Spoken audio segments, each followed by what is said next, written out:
The producer's purpose is to suggest some possible explanations, but not necessarily the only ones, to the mysteries we will examine. For men in war, death is an ever-present possibility and terror.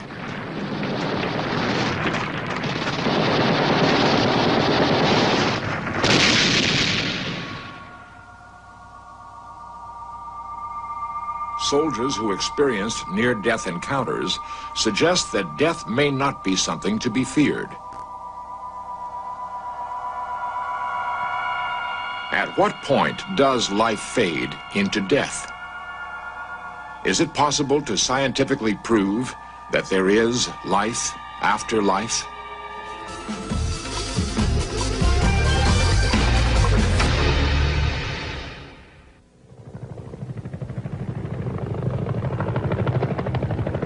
During the 11 long years that America was involved in the Vietnam War, over 57,000 men died in combat.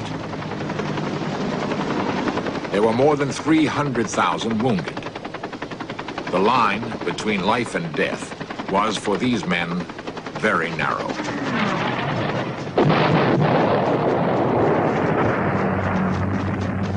Lana, you remember those films? In the case of one of those soldiers, Tommy Clack, Vietnam is more than just a hellish memory. Tommy, now an administrator at Atlanta's Veterans Hospital, encountered a life-after-life experience that remains very real. I was a captain in the Army. In particular, my job was that of what's called a forward observer. I called in artillery and plane strikes and gunships and was actually the person that directed us from point A to B by reading the map and coordinates and knowing where we are at all times. But one particular morning, May 29, 1969 to be exact, we ended up in a big firefight.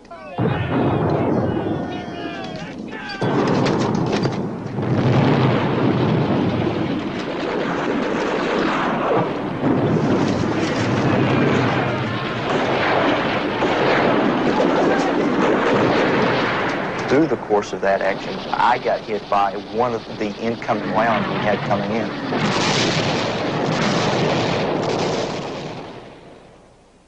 I was conscious the whole time when I got hit. I remember flying through the air, and I remember coming down, and I sat up, and I looked down, and I saw that I was missing my right arm and my right leg, and my left leg was laying off to the side like it was broke.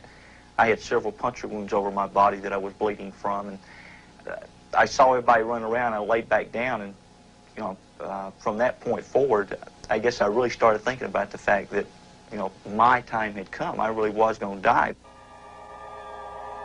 I heard no more battle sound. I didn't feel anything. There was no pain, and I felt this calm come over my body as I was laying there.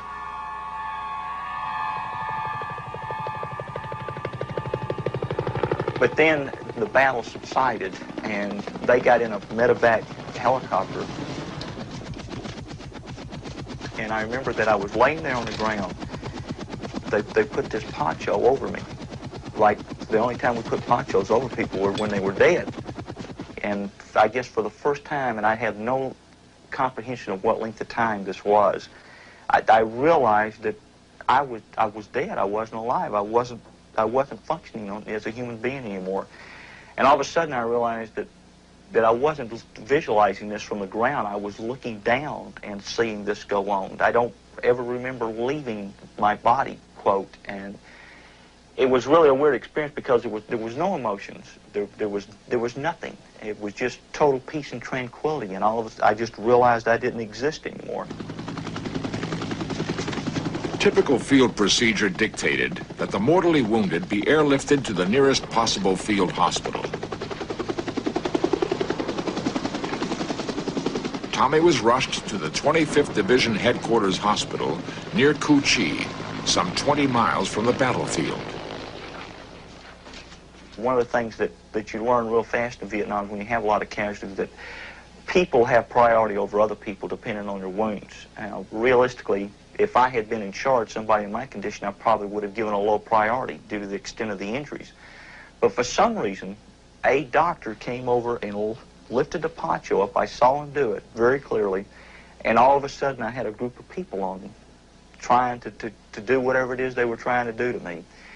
They lifted me up and took me into the operating room. I saw them cut my clothes off. I saw them start IVs.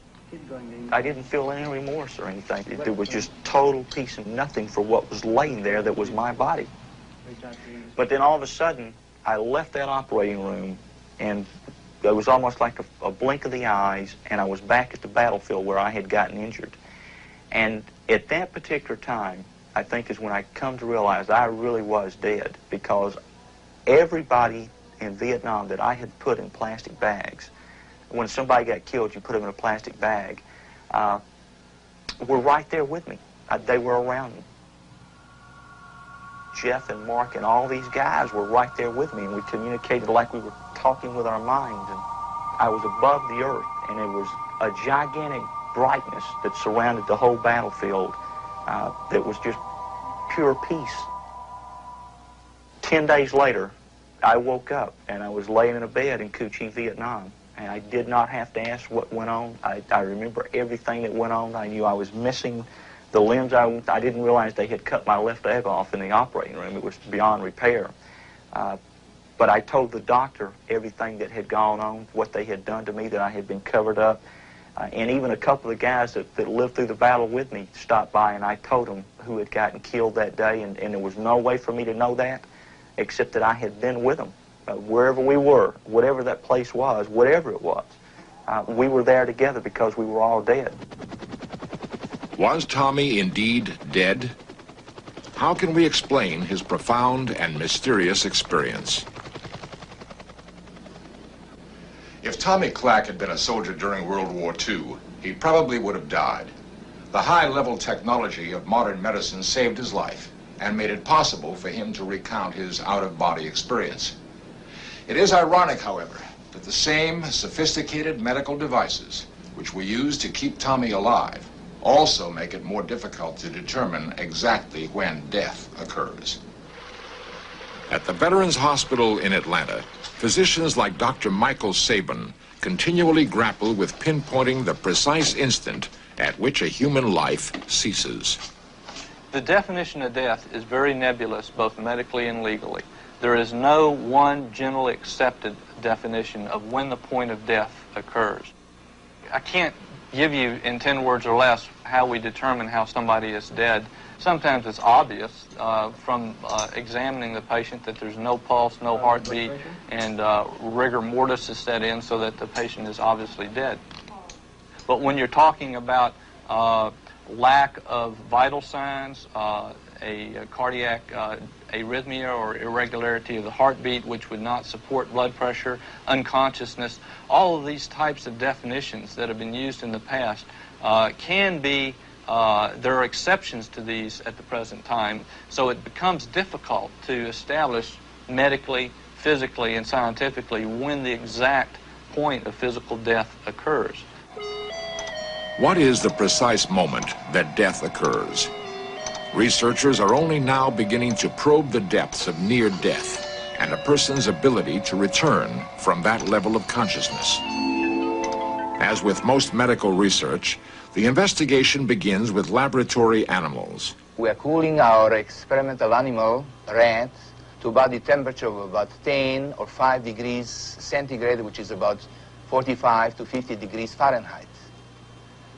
Dr. Vosin Popovich of Emory University School of Medicine uses a cooling process in an attempt to define the instant of death. When the body temperature is decreased to such a low body temperature, metabolic processes, heart rate, respiration, everything slows down and eventually stops. So the animal now looks dead. The animal is clinically dead, but it is not biologically dead. That means all clinical signs of death appear present, but the animal is still alive. After 2 hours, we could still recover that animal by rewarming. After 3 hours, we cannot, because we now pass the point of biological death. The point of biological death is passed, and the animal is dead. With the success that Dr. Popovich has had in freezing and reviving rats, it seems likely that the same could be done to humans. Some human bodies have been purposely frozen immediately after death. There has been at least one unsuccessful resuscitation attempt. An accident in Canada provided researchers with an unusual opportunity to try to revive a frozen boy.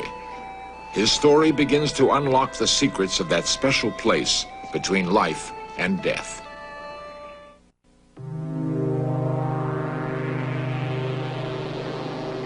It was a cold evening in January 1976 in an area near Winnipeg, Canada. The temperature had dropped from a brisk 32 degrees Fahrenheit to nearly 40 below. Ted Milligan, then 16, was a member of the St. John Cathedral School. Part of the curriculum included a 27-mile cross-country snowshoe hike. Ted set out on his assignment along with a number of his classmates. Only a few miles from the end of the hike, however, Ted collapsed into unconsciousness. His colleagues, unable to move him in the intense cold, returned to their school for help. Dr. James Bristow, an expert on human frostbite, freezing, and cardiopulmonary resuscitation, attempted to revive Ted. The lad was clinically dead. There was no heartbeat. The cardiogram showed a flat line on the cardioscope indicating asystole. He was, of course, not breathing, and his body temperature was very cold to touch. And in fact, the temperature as recorded by a low-reading thermometer was 25 degrees Celsius, the normal being about 37 degrees. Ted Milligan's heart had stopped beating for over 2.5 hours. Dr. Bristow worked over Ted's body for nearly another 2 hours. Conventional medical textbooks state that without oxygen for more than 4.5 minutes, a body will suffer irreparable brain damage and will die. Yet Ted regained consciousness and was perfectly normal. Ted Milligan, now a private in the Canadian Armed Forces, recalls his ordeal. Well, mainly it was just like being asleep, like total darkness and waking up out of a sleep that you didn't know that you had gone into. I'm not afraid of dying. When I die, I'm going to die, and I'll probably die with a smile on my face. Biological death basically means brain death, irreversible brain death, as opposed to clinical death, which is simply the lack of vital signs, heartbeat and respiration. These episodes, and such as Ted's, has focused on and brought more awareness to the fact that there can be a great discrepancy between clinical death and biological death in some instances, and notably accidental hypothermia is one of these, where in fact an individual could be written off and could be given up as being clinically dead, only to have the brain still intact, the brain cells still intact and capable of being resuscitated, which is the important thing. Ted Milligan's experience seems to indicate that there is no fine line between life and death. Perhaps it's a broad expanse through which a person moves simply and logically from one state to another. What happens when this process is interrupted by modern medicine and a person who has been gliding toward death is revived? Fred Schoonmaker, a doctor of cardiology at St. Luke's Hospital in Denver, has had repeated experiences bringing patients back from death-like states. Their accounts of life-after-life experiences were so numerous and similar that Dr. Schoonmaker was intrigued by the phenomena. The first questions that began to come to my mind is that could this in some way be a dream-like state? Could this in some way be hallucination? If you take a person, for example, who's hallucinating, if you take a person who may be in DTs from withdrawal from a drug dependency problem, they're seeing pink elephants, they're seeing white rats, red rats, whatever it may be, but this is a terrifying experience to them. It was an unreal when they became back into and filtered back into the mainstream of life after being hospitalized over a period of time and rehabilitated. These kind of vivid expressions that they had either in dream states or hallucinatory states, or if they were on any kind of drug medications for decreasing pain or whatever, they knew they were not real. They were unreal. And the word that began to pass through many of these people as we talked back and forth was, this was a real experience that I had. I don't know what it was, but it indeed was real. Schoonmaker discovered that those who have had life-after-life experiences are profoundly changed. Unlike most of us, they no longer fear death. I found that people who have not really come to grips with their own feelings about death are not very well equipped to live. Janet Rainwater's encounter with death occurred in 1952. The doctor said I had flu, but there was a polio epidemic going on, and I became gradually aware that I had polio, and finally went for a spinal tap. And they said, okay, you'd better go to Variety Children's Hospital. By the time Janet had reached the hospital, she could barely walk. As recreated for In Search Of, each step jarred her already excruciatingly painful spine. She lost her ability to swallow and encountered incredible difficulties in breathing. Finally, her arms and legs became totally paralyzed. Janet lost consciousness and began drifting between life and death.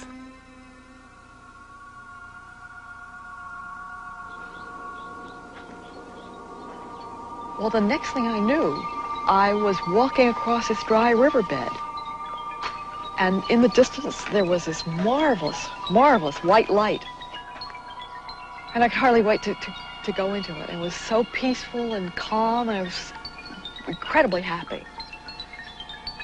And then I became aware of some women. I felt they were calling to me, but I kind of said, go away, don't bother me, because I really wanted to go into the light.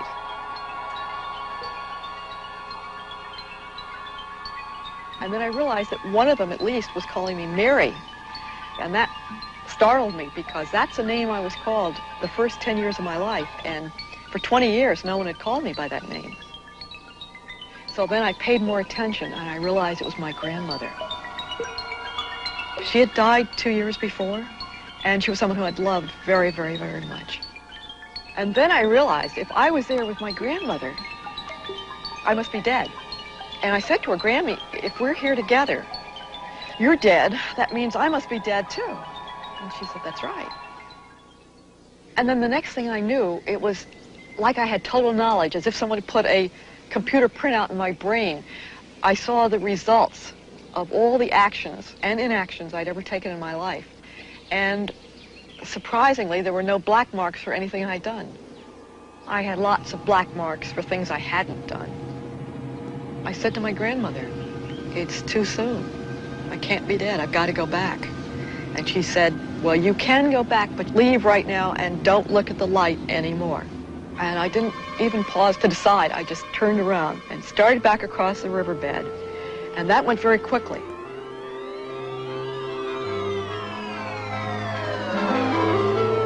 But then I came to this practically vertical sandbank, and I started climbing up it, but I couldn't get really good handholds, and I would fall back down.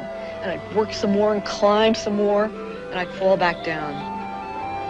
But finally, I made it up, and I just fell back, exhausted, on the top of this sand dune. And the next second, I woke up, whatever you want to call it, and I was in my own body, and I could breathe, and I could swallow, which was incredible, because I hadn't swallowed for 3 or 4 days. Someone came in the room almost immediately, and I could tell they were really surprised at how well I was doing, and I said, I can swallow. Give me some water, I want to prove it. And a little bit later, they brought me a bowl of turkey broth. This was dawn. It was Thanksgiving Day. And Thanksgiving Day has always been a very special day for me. It's Christmas and Easter and everything else rolled into one. I'm not afraid of death. I know it's a beautiful experience that when it comes to be my time, I'm going to really look forward to it. No one is sure what the near-death experience really is, but the message from those who have encountered it and returned is that death should not be feared. They suggest that what is to come is simply life after life. We cannot say for sure that the life-after-life experience is actually death itself. Obviously, however, it does alter our perceptions of life and the hereafter. Based on the experiences that we've heard from those who have had the near-death experience, this has influenced my concept of a God that makes him far greater, far more merciful, far more loving than I'd ever conceived of him to be before. Dr. Loren Young is an eminent theologian and scholar. His experiences with those who have had life-after-life encounters have given him new religious insights. Or have been under the influence of the light, who have really come into a personal encounter with this image of mercy and love, come back into this world with a totally different attitude. And to me, this is a solid encounter, an exquisite expression of what it really means to come face to face with God. If we could remove from society a major fear, there's a tremendous contribution. Death is a major fear. Those who've experienced it are no longer afraid of life or death.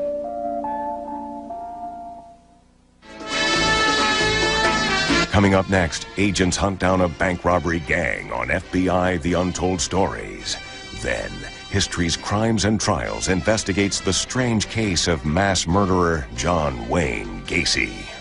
And tomorrow night on Danger Central, when oil fields explode into flame, hell fighters go on suicide missions at 10 here on the History Channel.